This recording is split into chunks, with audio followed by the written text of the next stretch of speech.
I plugged in my second external webcam. It's kind of a no-name brand off of Amazon that I bought. It's called a Lanson webcam with microphone, 1080p HD streaming. I bought it specifically because it has a wide-angle lens that I was trying to capture soccer with of 110 degrees. So anyways, that device is connected. Let's get some details on this.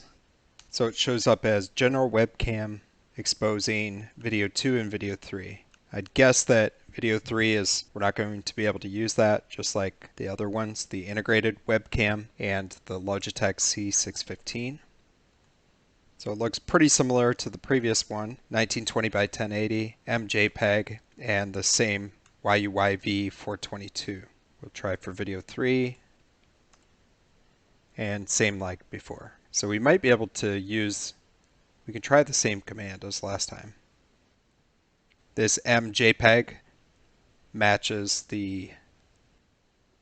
what we got from list formats. All right, let's try this one.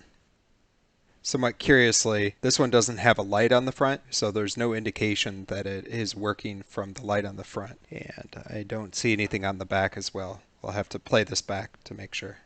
We are getting a frames per second of 18. The driver changed the time per frame from 1/20th to 1/30th.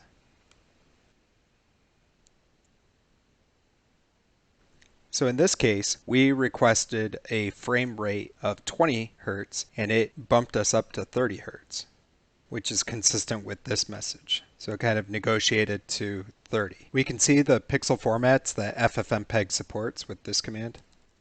Pix formats. So something around 200 different pixel formats. Let's try with YUV 420p. I think we tried this before, but YUVJ 420p. Interestingly, there's no warnings about the pixel format, but now we're at 15 Hertz. Supposedly. This says the driver changed the time per frame from 1/20th to 1/30th. And this frames per second is 15.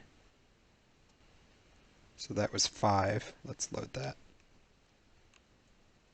30 Hertz. So for this particular webcam, it looks like this is the combination. Maybe adjusting the frame rate to something different. Let's try adjusting it to 30. And then the driver won't change it, possibly.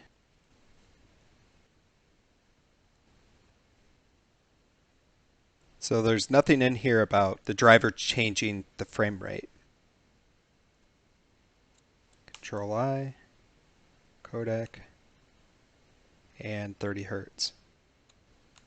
All right, so for this particular webcam, this is the configuration that would work. So again, you probably want to zero in on test a bunch of times with the particular webcams that you have before you go off using this, or figure out how to negotiate and do all the queries necessary before you do this, before you create this command dynamically. Hopefully this has given you enough examples that you can apply it to your particular webcams.